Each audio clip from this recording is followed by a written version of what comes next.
Okay.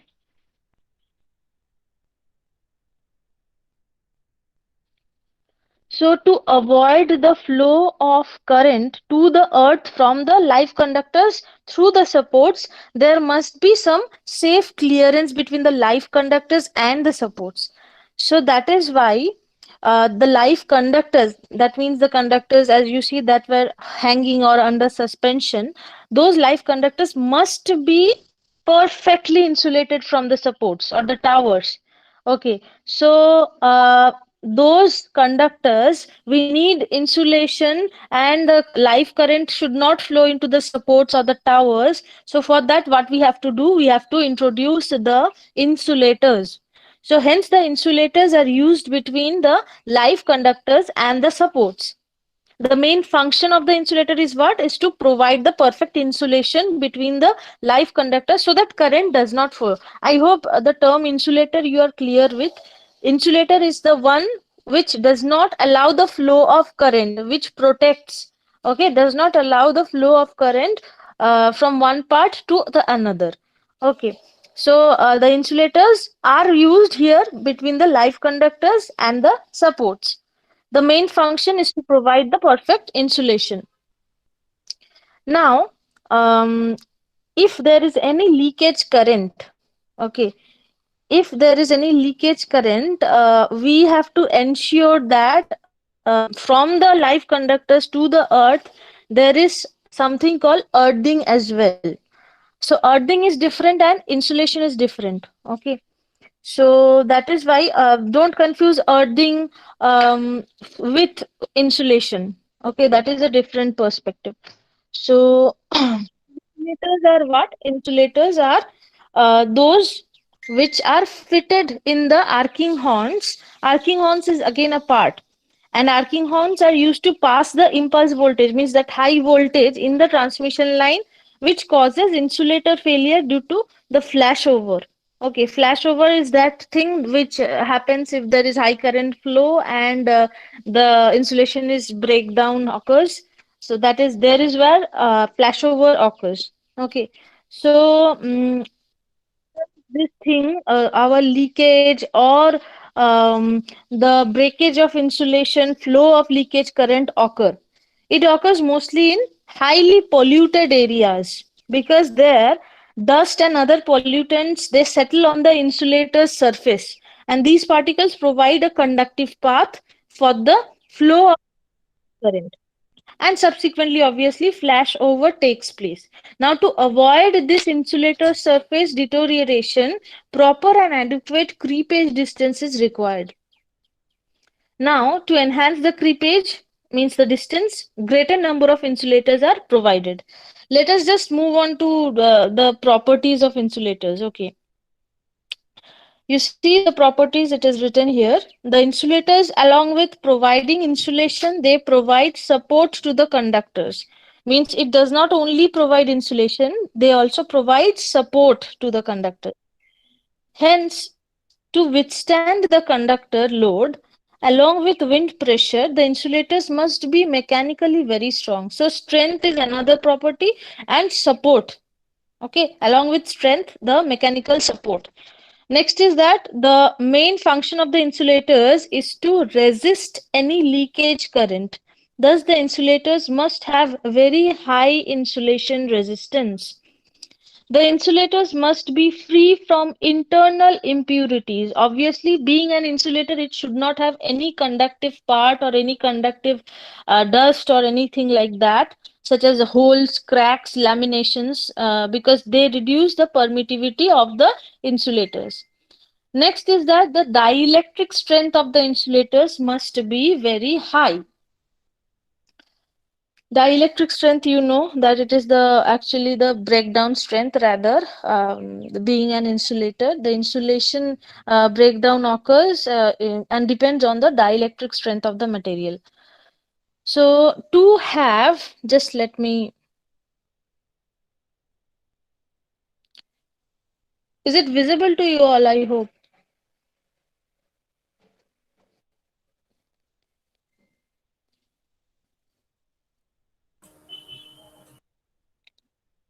Is it visible? Yes, ma'am. Yes, ma'am. Okay. Okay. So you see why I'm going through this. This is theoretical part, I know, but they are actually coming in exams. So that is why they are important. Before moving, you need to understand the properties also, right? So that's why to have high dielectric strength, the relative permittivity of the insulating material should be very high. Means to have the dielectric strength, relative permittivity is also similar property, means it is associated with dielectric strength only. So the insulating material should have relative permittivity also to be very high. Next thing is the insulating material should be non-porous. Non-porous. Non-porous means anyone have any idea about being porous? What is the meaning of porous?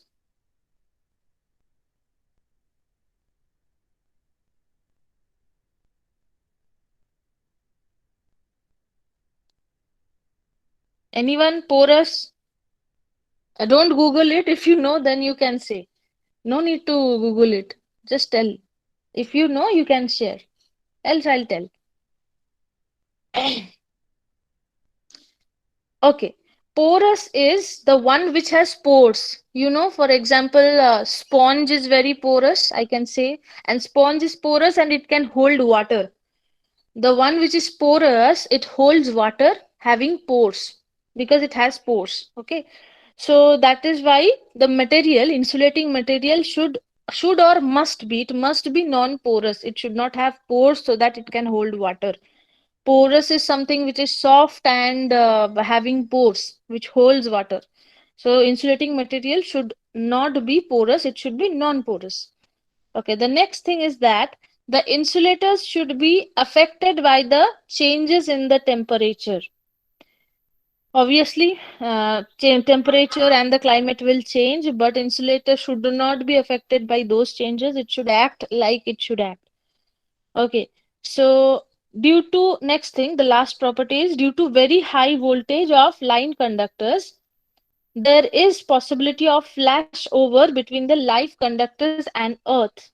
Yes, even if there is insulators, just listen, even if there is insulators, even if everything is in proper position, if you start giving very high voltage to the line conductors, then due to that very high voltage there is obviously possibility of flashover.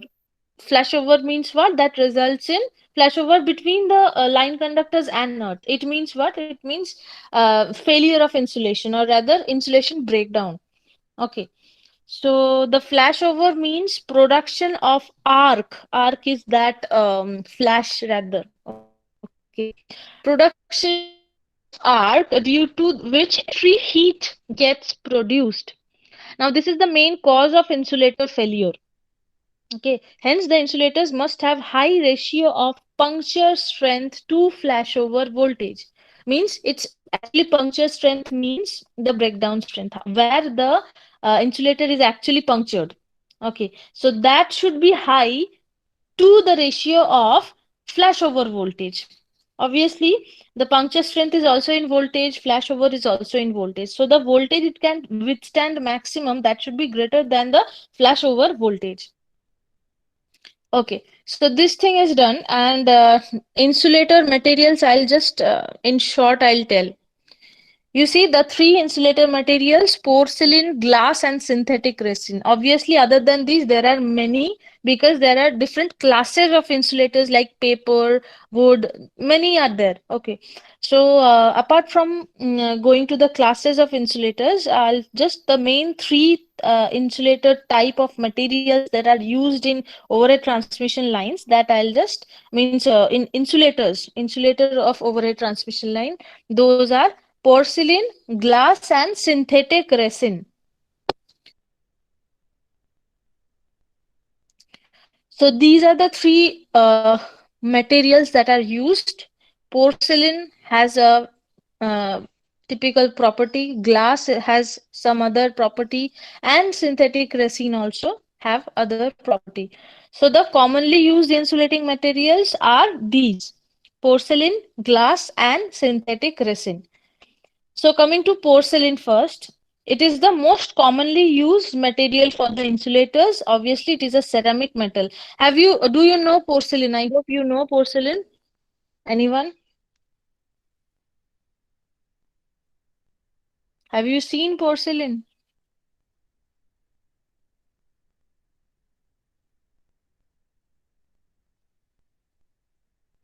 Yes, ma'am. Where have you seen in daily life? I think you have seen in daily life, Saucers. right? Right, right. So it is very common. It is cups and plates of ceramics you see, those are mainly of porcelain only. Okay. So porcelain is the most commonly used material, and where we can see there in the transmission, means the insulator of the transmission line, where there is the insulator you see, it is also called as different types. Those are the pin insulators, the suspension insulators. There it is mostly seen. It is basically the china clay or the plastic clay which is mixed with silicon and feldspar. You see, silicon and feldspar, those are the plastic clay mixed with silicon and feldspar. It is actually a fine powdered mixture of clay, silicon, and feldspar processed in the mills. It is heated at controlled temperature. It has been given a particular shape and it is covered with glaze. The cast iron and galvanizing is used for metal parts inside the insulators. So the porcelain is free from cracks, holes, laminations. Yes, we have to ensure that. And its insulation resistance is very high. Okay. So the rough surface catches the dust and the moisture very quickly. Hence, it is important to provide glazed surface to the insulator so that it remains clean from dust and moisture. The dielectric strength of porcelain insulator is about 60 kV per centimeter. Let me tell you one thing. Air is an insulator. Do you think yes or no? Air?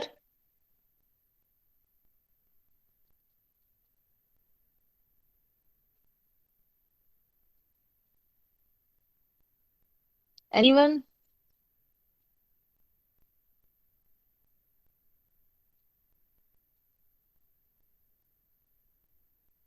Yes, ma'am. Air is an insulator. Yes. Means yes, it is. Is it a good insulator? Air?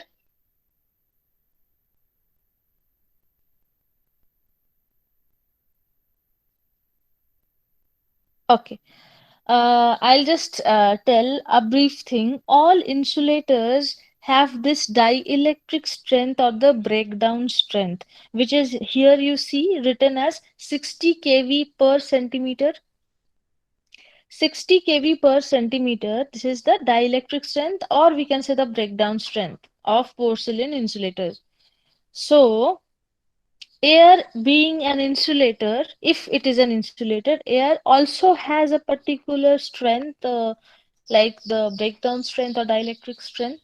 So, at what voltage air even breaks down, means air even becomes conductive, must be some very high voltage, right? So that is air's one is 30 kV per centimeter. It's 30 kV. Okay. So 30 kV is for air. Porcelain has 60 kV. It is better than air, definitely. All solid materials, means all solid insulating materials will be better than air. And when does this happen? That phenomenon is actually called known as corona. We'll go on to that in the next chapter only. So when even the air becomes conductive, you can see the flashovers in the air between the towers, and corona happens. That phenomenon, that is the phenomenon when even air becomes conductive at 30 kV. Okay, so we will go on to that later. Let us just proceed. After porcelain, there is glass. Glass, I do not need to tell anything else. You all know glass is made very tough by heat treatment called annealing, and it has the following advantages. So, there are many advantages of glasses. glass being an insulator. So they are what? As transparent cracks, bubbles, and defects in the insulator can be easily detected by inspection because glass is clearly visible, right? So that cracks are also easily detectable. Next is that the dielectric strength is very high. Next is that low coefficient of thermal expansion, hence less affected by temperature changes. Next one is that cheaper than the porcelain. The resistivity is very high. The resistivity also is high. Next is simple design is possible. Then there is higher compressive strength than the porcelain. Eighth one is that quite homogeneous and withstand high compression stresses as compared to porcelain. Then there is disadvantages which says that the chances of moisture condensation on the surface are higher, which can cause higher leakage current, less stronger than the porcelain. Third is that in high tension systems, the heavy mass of insulator can cause internal strain. Fourth is that cannot be molded in irregular shapes. So these are something that you need to remember if any short note comes on the different types of materials or insulator material for overhead transmission lines. So this is one part, and the last one I'll just say, and I'll just leave it here only. That is the synthetic resin. The synthetic resin insulators are manufactured from the compounds of silicon, rubber, resin, etc. So I hope you are familiar with the resin term. What resin is actually? Anyone? Resin?